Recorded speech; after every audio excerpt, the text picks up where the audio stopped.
Hello दोस्तों, मैं जयपाल सिंह स्वागत करता हूं एग्ज़ाम ऑनलाइन क्लासेस के यूट्यूब चैनल पे।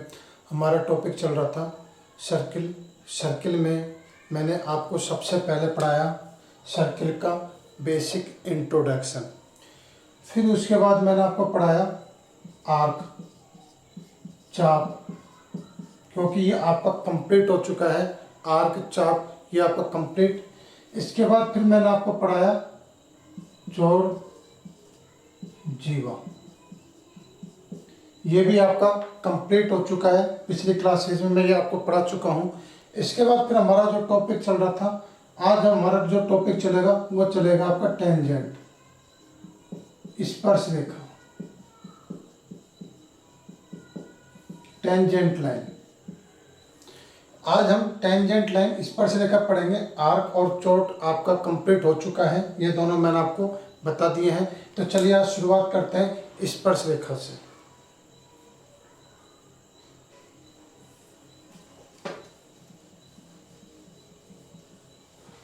देखिए यहाँ पे स्पर्श रेखा क्या होती है। स्पर्श रेखा या टेंजेंट लाइन सर्किल के किसी एक पॉइंट से टच होकर जाती है, जिसको बोलते हैं हम टेंजेंट या स्पर्श रेखा। अब अगर आप सर्किल के ऊपर किसी एक पॉइंट से स्पर्श रेखा खींचते हो, सर्किल के ऊपर किसी एक पॉइंट से स्पर्श रेखा खींचते हो, तो सिर्फ आपको एक ही स्पर्श रेखा मिलेगी। इस तरह से ये ऊपर किसी पॉइंट से अगर आप स्पर्श रेखा खींचते हो पी पॉइंट से, तो आपको सिर्फ एक ही स्पर्श रेखा मिलेगी, ए बी। यदि आप सर्किल के बाहर किसी पॉइंट से सर्किल पर स्पर्श रेखा खींचते हो, तो सिर्फ और सिर्फ आपको दो स्पर्श रेखा मिलेगी। ये पी पॉइंट है, ये ए और ये बी। आप ये दो टेंजेंट लाइन बना सकते हो सर्किल के बाहर किसी पॉइंट पीछे। तीसरा, अगर हम बात करें कि सर्किल के अंदर अगर हम किसी बिंदु से अगर हम टेंजेंट लाइन बनाना चाहें, तो आपको स्पर्श रेखा मिलेगी एक भी नहीं, जीरो, क्योंकि आप यहाँ से स्पर्श रेखा बना ही नहीं सकते। तो चलिए, यह था सर्किल के ऊपर बिंदु से सिर्फ आप एक ही टेंजेंट बना सकते हो। सर्किल के बाहर किसी पॉइंट से आप दो टेंजेंट बना सकते हो, और सर्किल के अंदर किसी बिंदु से आप एक भी टेंजेंट, एक भी स्पर्श रेखा नहीं बना सकते। तो ये थी आपकी कुछ बेसिक इंट्रोडक्शन। आइए चलिए अब चलते हैं इसके ऊपर कुछ अच्छे कंसेप्ट जो आपके क्वेश्चनों में काम आएंगे।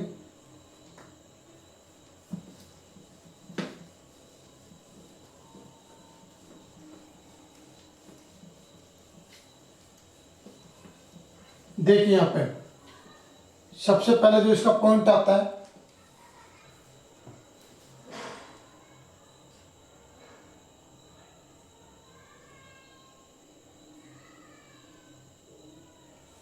सबसे पहले जो इसका पॉइंट आता है, तो सबसे पहले इसका पॉइंट ये आता है कि सर्किल के सेंटर से अगर हम सर्किल की स्पर्श रेखा पर कोई लाइन या वृत्त की त्रिज्या बनाए, तो वह वृत्त की त्रिज्या उस टेंजेंट पर परपेंडिकुलर होती है। जैसे ये आपका कोई वृत्त है और ये आपका कोई सेंटर पॉइंट ओ है, और यहाँ से आपकी कोई स्पर्श रेखा है, इस तरह से पी और क्यू स्पर्श रेखा है। तो इस केंद्र से इस सर्कमफेरेंस के इस बिंदु को अगर मैं मिलाता हूँ, तो मेरा क्या बन के निकल कर आएगा, वृत्त की त्रिज्या। और यही वृत्त की त्रिज्या इस स्पर्श रेखा पर परपेंडिकुलर होती है। तो मतलब वृत्त की किसी भी स्पर्श रेखा पर वृत्त के केंद्र से अगर लाइन बनाई जाए या वृत्त की त्रिज्या बनाई जाए, तो वह वृत्त की त्रिज्या उस स्पर्श रेखा पर 90 डिग्री का कोण बनाएगी। या फिर आप इसको ऐसे भी कह सकते हो कि वृत्त के केंद्र से किसी स्पर्श रेखा पर अगर हम परपेंडिकुलर डालें, 90 डिग्री का कोण बनाए, तो वह लाइन उस वृत्त की त्रिज्या कहलाती है। दोनों ही बातें एक है, तो आप कैसे भी इसको पढ़ सकते हो, ठीक है। दूसरा जो पॉइंट है आपका, दूसरा पॉइंट ये कहता है कि वृत्त का कोई पॉइंट, ये कोई सर्किल है, इस सर्किल से बाहर अगर कोई पॉइंट पी है, इस सर्किल से बाहर अगर कोई पॉइंट पी है, इस पॉइंट पी से मैं यहाँ पे एक स्पर्श रेखा बनाता हूँ इस तरह से। तो जो ये स्पर्श रेखा ए और जो बी बनती है, ये स्पर्श रेखा ए पी ए और पी बी ये दोनों क्या होंगे आपके यहाँ पे बराबर होंगे। सर्किल के बाहर किसी बिंदु से अगर आप सर्किल पर दो स्पर्श रेखा बनाते हो तो वो दोनों स्पर्श रेखाएं आपकी बराबर बराबर लेंथ की होंगी। क्यों होता है, कारण देखिए यहाँ पे। तो इसके अगर हम कारण की बात करते हैं यहाँ पे, तो जैसे ये आपका सेंटर पॉइंट ओ है, मैंने इसको मिला दिया, यहाँ से मैंने इसको मिला दिया, ठीक है ना। तो आपको पता है ओ से अगर मैं ए को मिलाऊंगा तो ये क्या होगी, इसकी वृत्त की त्रिज्या होगी। ओ से अगर मैं बी को मिलाऊंगा तो ये भी क्या होगी, वृत्त की त्रिज्या होगी। और ये कोण कितना होगा आपका 90 डिग्री, और ये कोण कितना होगा आपका 90 डिग्री। और मैं एक काम करता हूँ, ओ से यहाँ पे ये पी को मिला देता हूँ, ओ से पी को मिला देता हूँ। तो अब मेरे सामने दो ट्रायंगल बन के आएंगे, एक तो ओ ए पी, दूसरा ट्रायंगल बन के आएगा ओ बी पी। ये ट्रायंगल बन के आएंगे। तो अब देखो ओ ए पी में ओ ए, ओ बी पी में ओ बी, दोनों बराबर, क्योंकि आर आर है, दोनों त्रिज्या है। यहाँ पे एंगल ए बराबर एंगल बी, क्या आपके यहाँ पे 90 डिग्री है, क्योंकि दोनों 90 डिग्री कोण है। तीसरा इसकी ओपी और इसकी ओपी दोनों क्या है भाई, यहाँ पे कॉमन है, तो क्या हो जाएंगे, दोनों बराबर हो जाएंगे। तो मैं कह सकता हूँ आर एच और एस से, आर एच एस से, आर मतलब 90 डिग्री, दोनों में एक कोण 90 डिग्री का है। एच मतलब जब 90 डिग्री तो राइट एंगल बनेगा, तो दोनों का हाइपोटेन्यूज बराबर है, ये वाला सॉरी ये वाला, और साइड दोनों के एक एक साइड बराबर है। तो आर एच एस से ये दोनों ट्रायंगल क्या हो जाएंगे आपके, कॉन्ग्रुएंट हो जाएंगे, सर्वांगसम हो जाएंगे। क्या हो जाएंगे आपके, कॉन्ग्रुएंट हो जाएंगे, सर्वांगसम हो जाएंगे। और जब ये आपके सर्वांगसम हो जाएंगे तो मुझे बताइए, जब भी अगर दो ट्रायंगल आपके सर्वांगसम होते हैं तो क्या होता है उसमें, जब भी दो ट्रायंगल सर्वांगसम होते हैं तो क्या होता है, उन दोनों ट्रायंगल का सब कुछ आपस में इक्वल इक्वल बराबर बराबर होगा।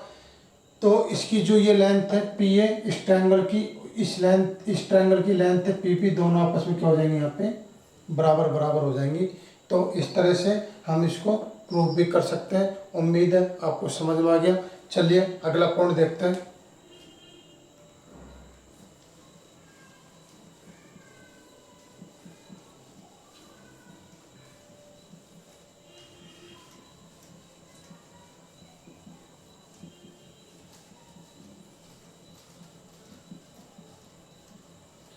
अगला पॉइंट देखिए आप, अगला पॉइंट है ये अल्टरनेट सेगमेंट थ्योरम, मतलब एकांतर खंड प्रमेय। बहुत ही ज़्यादा इम्पोर्टेंट है ये आप लोगों के लिए, एग्जाम में बहुत ज़्यादा इसका यूज होता है। अगर सर्किल में जब भी क्वेश्चन बनता है तो समझ लो कहीं ना कहीं इसका यूज जरूर होगा। तो इसको आप समझिए, एकांतर खंड प्रमेय क्या कहती है। एकांतर खंड प्रमेय एक्चुअल में ये किसी भी वृत्त की टेंजेंट और उस वृत्त की जीवा के बीच के बने कोण की बात कर रहा है।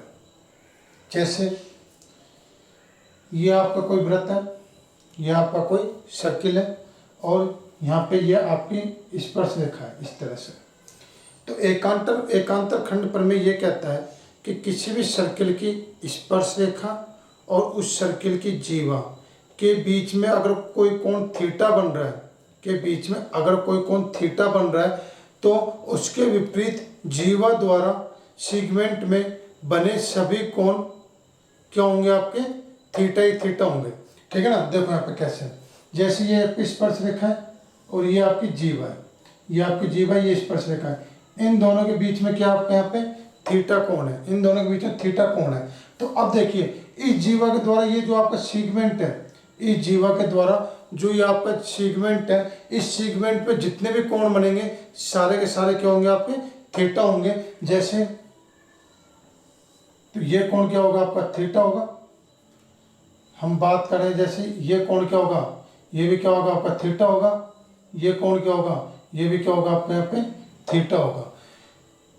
हम ये कह सकते हैं, जैसे ये आपका कोई सर्किल है, ये टेंजेंट है और ये जीवा है, इन दोनों के बीच में थीटा है, तो इस जीवा के द्वारा ये सेगमेंट बना है, इस जीवा के द्वारा एक ये सेगमेंट ये बना है। तो इस जीवा के द्वारा विपरीत दिशा में जो आपका सेगमेंट बना हुआ है, इस सेगमेंट में अगर हम कोई कोण बनाए तो वो कोण क्या होगा, इसके इक्वल होगा। जैसे मैंने इसके द्वारा ये कोई एंगल बना दिया और ये एंगल बना दिया, तो ये कोण क्या होगा आपका, थीटा होगा। मैंने तो मुझे देखो, मुझे यहाँ पे एक एंगल बनाना पड़ा, मुझे यहाँ पे एक एंगल बनाना पड़ा और ये एंगल मेरा इसके बराबर निकल के आया। यही आपकी एकांतर खंड प्रमेय है। आप इसको ये भी कह सकते हो कि किसी भी जीवा और स्पर्श रेखा द्वारा बना कोण तथा जीवा के एकांतर खंड में बने कोण आपस में क्या होंगे, आपके बराबर होंगे।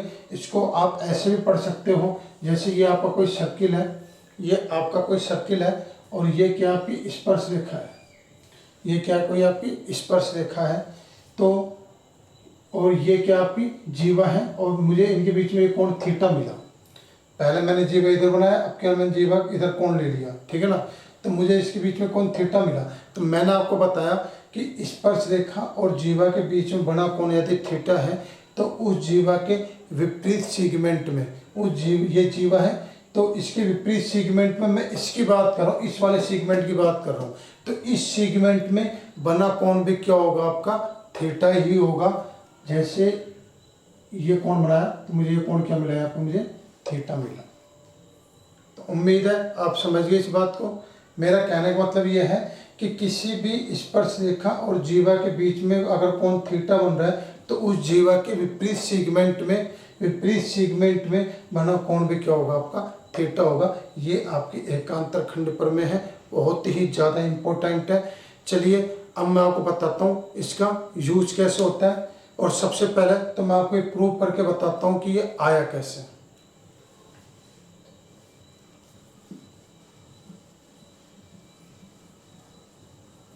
देखिए यहाँ पे ये आया कैसे। जैसे ये आपकी कोई सर्किल है, इस तरह का कोई सर्किल है और ये क्या भाई आपका यहाँ पे ये एक स्पर्श रेखा है, स्पर्श रेखा है और ये क्या है आपकी कोई ये जीवा है। इन दोनों के बीच में कितना डिग्री कोण बन रहा है आपके यहाँ पे, थीटा कोण बन रहा है। और मैंने एक ये इसके विपरीत सेगमेंट में मैंने ये कोण ले लिया, ये भी क्या मेरे यहाँ पे थीटा है। इस जीवा के विपरीत सेगमेंट में मैंने यहाँ पे एक एंगल बनाया, वो भी क्या बना मेरे यहाँ पे थीटा बना। तो इसको प्रूफ करते हैं हम। तो देखिए ये आपका यहाँ पे कोई सेंटर पॉइंट ओ है, इस सेंटर पॉइंट ओ से मैंने ये लाइन यहाँ पे ड्रॉ करी, इस सेंटर पॉइंट ओ से मैंने यहाँ पे ये लाइन ड्रॉ करी।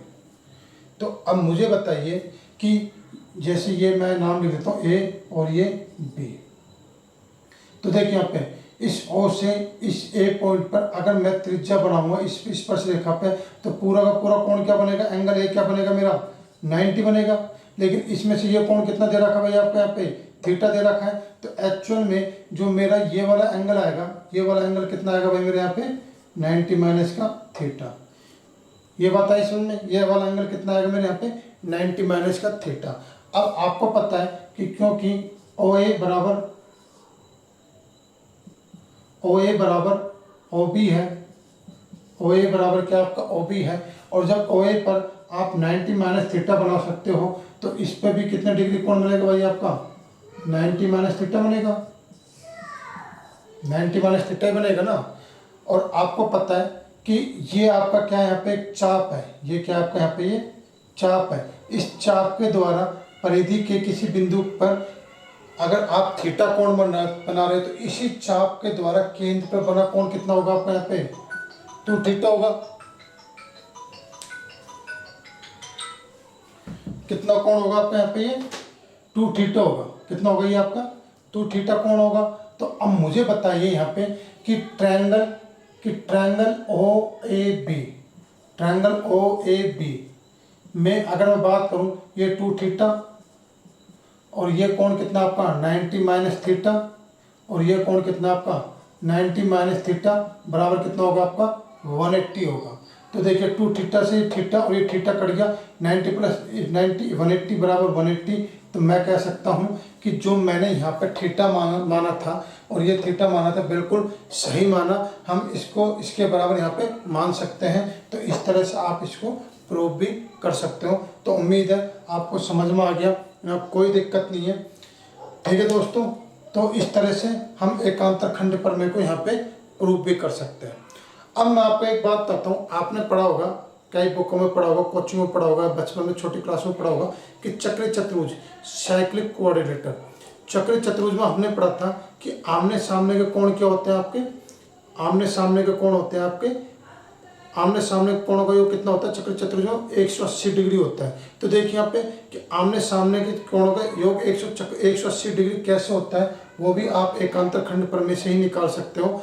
तो चलिए हम इसको यहाँ पे प्रूव करते हैं कि आमने सामने के कोणों का योग 180 डिग्री कैसे आया। तो देखिए आपने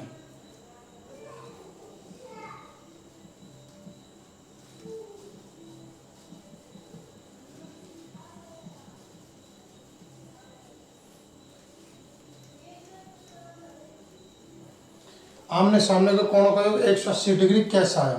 तो देखिए यहाँ पे जैसे ये आपका कोई सर्किल है, ये आपका कोई सर्किल है और मैं इसके अंदर बनाऊंगा एक चक्रीय चतुर्भुज, जो मुझे प्रूव करना है यहाँ पे कि चक्रीय चतुर्भुज के आमने सामने के कोणों का योग 180 डिग्री कैसा आया।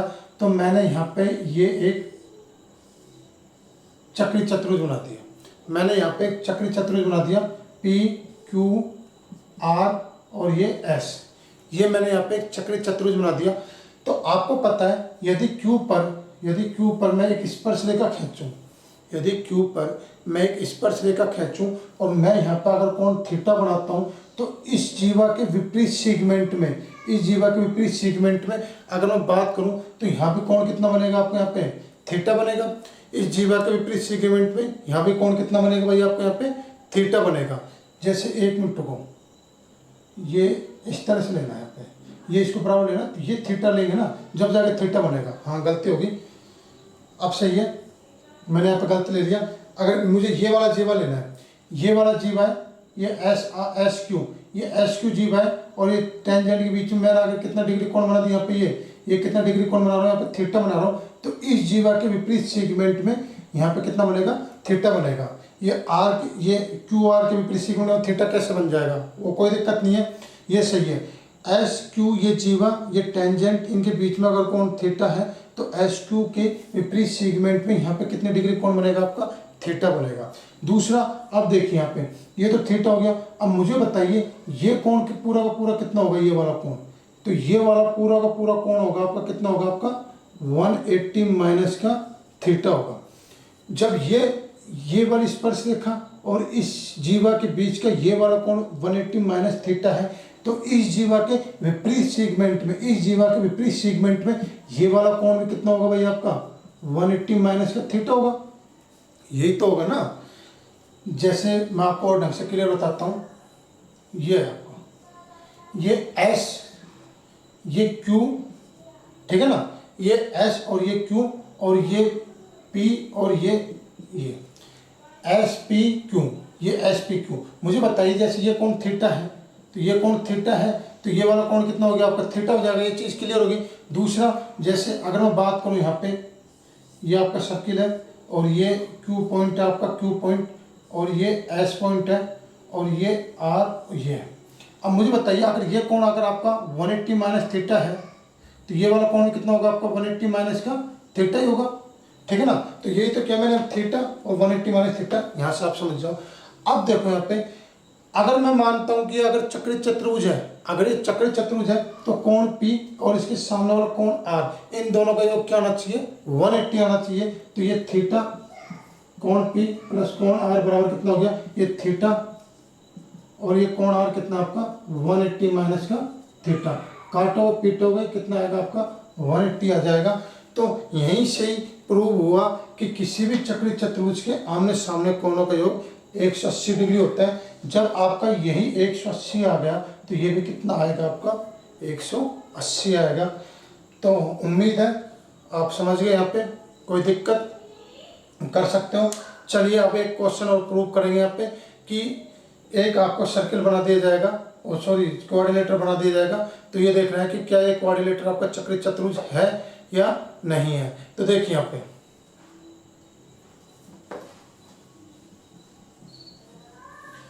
चक्रीय चतुर्भुज क्या होता है? चक्रीय चतुर्भुज वो होता है कि ऐसा चतुर्भुज जिसके चारों ओर आप एक सर्कल ड्रॉ कर सकते हो। अगर आपने उस चतुर्भुज के चारों ओर एक सर्कल ड्रॉ कर दिया तो समझ लिए कि वो चतुर्भुज क्या आपका चक्रीय चतुर्भुज है। और चक्रीय चतुर्भुज की सबसे पहली और इम्पोर्टेंट शर्त क्या होती है कि उसके आमने सामने के कोणों का योग क्या होना चाहिए? 180 डिग्री। अगर किसी चतुर्भुज के चारों ओर अगर आप एक वृत्त बना सकते हो तो वो चतुर्भुज आपका चक्रीय चतुर्भुज है। दूसरा, यदि और चक्रीय चतुर्भुज होगा तो उसके लिए शर्त यह है कि उसके आमने सामने के कोणों का सम क्या होना चाहिए आपका? 180 डिग्री। तो इसी के ऊपर कुछ एक क्वेश्चन है जो इस तरह है कि जैसे ये आपका सर्किल है, ये आपका O पॉइंट है, ये A है, ये B है,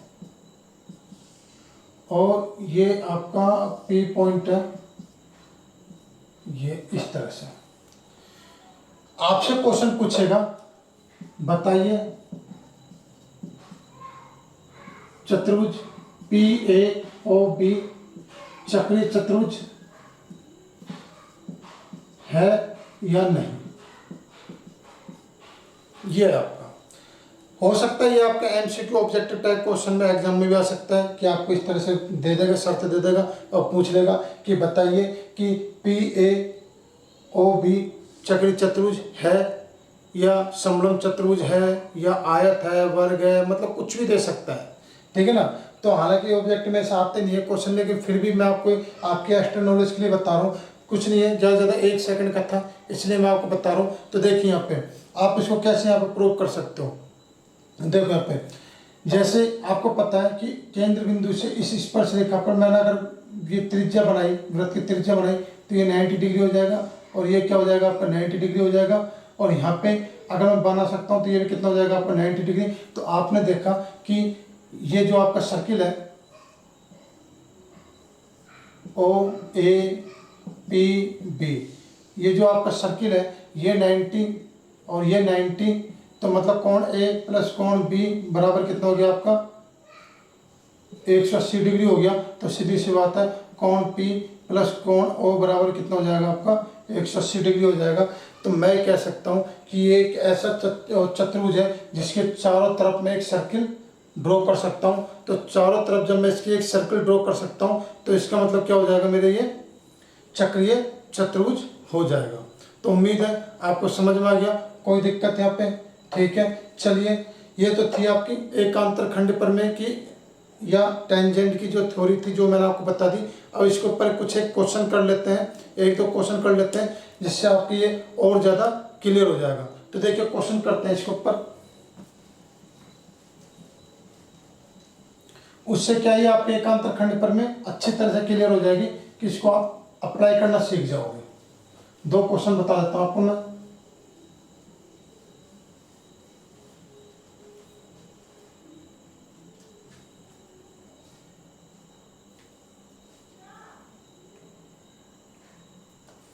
देखिए यहाँ पे क्वेश्चन ये है कि जैसे ये आपका कोई दो सर्किल है, ये दो सर्किल है जो कि आप इस तरह से इस पॉइंट पे क्या है ये मिले हुए हैं, इस पॉइंट पे और इस पॉइंट पे, दो पॉइंट पे ये आपस में इंटरसेक्ट करते हैं। तो क्वेश्चन ये कहता है आपसे कि जैसे यहाँ से एक इसने एक ट्रायंगल बना दिया, ये वाला ट्रायंगल, यहाँ से इसने एक ट्रायंगल बना दिया, ये नामकरण कर दिया PR और T। इसको थोड़ा सा मैं उल्टा लेता हूँ यहाँ पे, इस तरह से नामांकन कर दिया, और इसमें ये कोण दे दिया इसने 40 डिग्री, मतलब कोण T कितना दे रखा है इसने? 40 डिग्री दे रखा है। ये कोण दे दिया इसने 40 डिग्री। तो आपसे क्वेश्चन पूछेगा, तो ये आपका B पॉइंट है, तो ये दे दिया इसने, तो आपसे पूछेगा कोण B बराबर कितना होगा, ये आपसे यहाँ पे क्वेश्चन पूछेगा। तो अब आपको ये क्वेश्चन यहाँ पे करना है, ठीक है दोस्तों। तो देखिए यहाँ पे इसको क्वेश्चन कैसे करोगे आप। ये दो सर्किल हैं जो कि दोनों इस पॉइंट पर इस पॉइंट पे दोनों एक दूसरे को काटते हैं। ये PR T एक ट्रायंगल बना दिया यहाँ पे, ये आपको एंगल टी बराबर 40 डिग्री दे दिया। तो आपसे पूछेगा कि दूसरे पॉइंट पर दूसरे जो पॉइंट जो इंटरसेक्ट पॉइंट है इस पर जो ये पॉइंट बी है, तो एंगल बी ये वाला पूरा का पूरा कोण कितना होगा, ये आपको ज्ञात करना है यहाँ पे। तो किस तरह से करोगे इसको, एक और आप वीडियो को पॉज करके खुद करने की कोशिश करो, तो हम बताएंगे ये आपको। देखिए यहाँ पे मैं एक काम करता हूँ, यहाँ से एक ऐसी लाइन खींच लेता हूँ ये।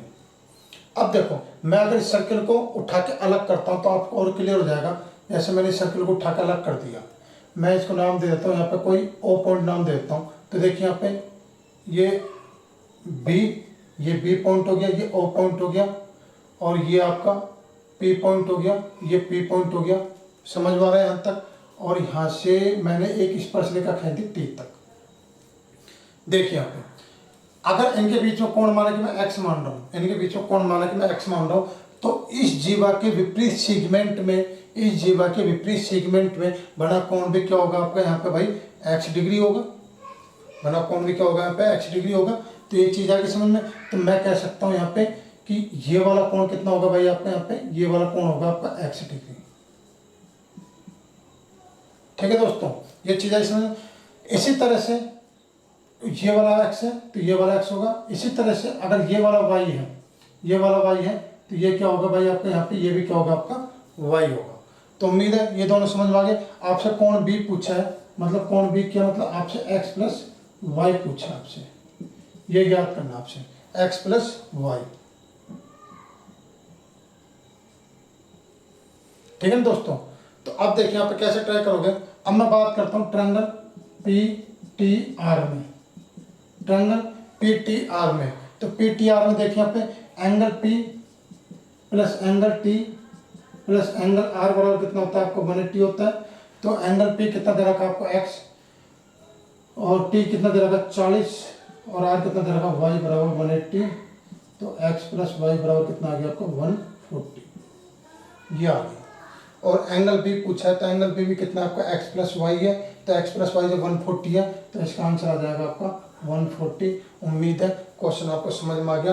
आप बस अल्टरनेट सेगमेंट थ्योरम एक अंतरखंड करने से आप यहाँ पे एक लाइन ड्रॉ करना, ये एक्स है तो ये भी एक्स, ये वाई है तो ये वाई, इस तरह से आप इस क्वेश्चन को कर सकते हो। उम्मीद है आपके यहाँ पे ये क्लियर हो गया। चलिए अगला क्वेश्चन करते हैं। देखिए यहाँ पे ये क्वेश्चन आपको क्लियर हो गया, कोई दिक्कत नहीं यहाँ पे, ठीक है ना। तो चलिए अगला क्वेश्चन करते हैं। लास्ट क्वेश्चन है, इसके बाद एक क्लास समाप्त है। आपके अल्टरनेट सेगमेंट थ्योरम के जितने भी कॉन्सेप्ट है मैंने आपको बता दिए, और बाकी का हम अगले क्लास में बात करेंगे। एक क्वेश्चन और ले लेते हैं जिससे आपके अल्टरनेट सेगमेंट थ्योरम आपको कंप्लीट हो जाएगी।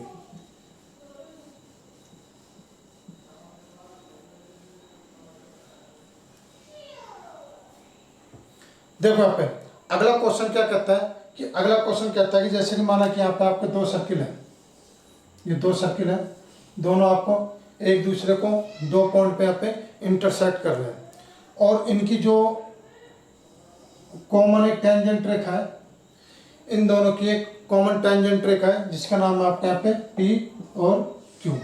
ये पी और क्यू दोनों की कॉमन टेंजेंट रेखा है, और यहाँ से मैंने इसको पी को मिला दिया, यहाँ से मैंने इसको क्यू को मिला दिया, ये आपका हो गया ए पॉइंट, और यहाँ से मैंने इसको पी को बी को मिला दिया, और यहाँ से ये हो गया आपका बी पॉइंट, ये हो गया आपका। अब आपसे जो क्वेश्चन पूछा है, आपसे क्वेश्चन पूछेगा, ये सिर्फ इतना देगा बस आपको और कुछ नहीं देगा, और आपसे क्वेश्चन पूछेगा angle A plus angle B की वैल्यू क्या है, ये आपसे यहाँ पे क्वेश्चन पूछेगा। तो किस तरह से करोगे आप इसको, किस तरह से करोगे यहाँ पे, देखिए यहाँ पे आप एक बार इसको कोशिश करिए वीडियो को पॉज करके, नहीं तो फिर हम इसको बताएंगे किस तरह से करना है इसको। देखो यहाँ पे मैं अगर जैसे माना कि यहाँ पे इनके बीच में ये क्या लेता हूँ, यहाँ पे एक लाइन ले लेता हूँ, ये वाली लाइन, ये वाली लाइन ले लेता हूँ मैं यहाँ पे, ठीक है ना। अब जैसे मैंने यहाँ पे माना कि ये वाली लाइन ले ली, तो अब देखो यहाँ पे मैं इस सर्किल को अलग कर लेता हूँ, इस सर्किल को बिल्कुल अलग कर लेता हूँ इसको। जैसे ये सर्किल है आपका ये वाला, और ये आपकी पी लाइन है, और पी से बी तक, पी से बी तक, ये पी से बी तक, ये अगर मैंने एक्स मान लिया, पी से बी तक ये अगर मैंने एक्स मान लिया, तो इस सेगमेंट के इस जीवा के विपरीत सेगमेंट में बने कोण भी क्या होंगे आपके x होंगे। तो इस जीवा के विपरीत सेगमेंट में ये ए तक ले लो आप, ये ए तक ले लिया मैंने, ये ए तक ले लिया मैंने। तो अब देखो इनको मिला दिया तो ये x है, तो ये भी कितना हो जाएगा भाई, यहाँ पे ये x हो जाएगा। तो उम्मीद है ये चीज़ समझ में आ गई। तो ये अगर मैं x मान सकता हूँ तो ये कोण भी कितना हो जाएगा भाई मेरे यहाँ पे, ये कोण भी कितना हो जाएगा मेरे यहाँ पे, ये इसको थोड़ी देर पर मिटा दूँ, यहाँ पे मैं x हो जाएगा। उम्मीद है समझ में आ गया। इसी तरह से मैं अगर इसको y मानता हूँ तो ये भी मेरा कितना हो जाएगा, यहाँ पे थोड़ी देर के लिए इसको मिटा दूँ यहाँ पे मैं, तो ये कितना हो जाएगा मेरे यहाँ पे y हो जाएगा। क्लियर है यहाँ पे, कोई दिक्कत। अब देखो यहाँ पे, अब मुझे बताइए कि कोण x ये किसके बराबर है आपका, x प्लस वाई के बराबर है, ठीक है ना। और अगर कोण b की मैं बात करता हूँ, कोण अगर मैं b की मैं बात करता हूँ तो देखिए ट्रायंगल पी बी क्यू में angle p plus angle q plus angle b बराबर कितना होता है आपका 180 होता है। p और q कितना आपका x प्लस वाई बराबर एंगल b बराबर 180। तो मुझे बताइए एंगल b की वैल्यू कितनी आ जाएगी भाई आपके यहाँ पे, इस एंगल b की वैल्यू हो जाएगी 180 माइनस का x प्लस वाई, ये हो जाएगा। तो आप इससे यहाँ पे इसको काट सकते हो, तो मेरा आंसर आ जाएगा आपका 180। तो हम कह सकते हैं कि एंगल ए और एंगल बी की वैल्यू कितनी आ गई आपके यहाँ पे 180। इस तरह से आप इसको यहाँ पे सोल्व कर सकते थे। ठीक है दोस्तों, ये थी आज की क्लास। उम्मीद है आपको समझ में आया, अच्छा लगा। अगर आपको समझ में आया तो अगली वीडियो में मिलते हैं हम। जब तक के लिए गुड बाय, जय हिंद।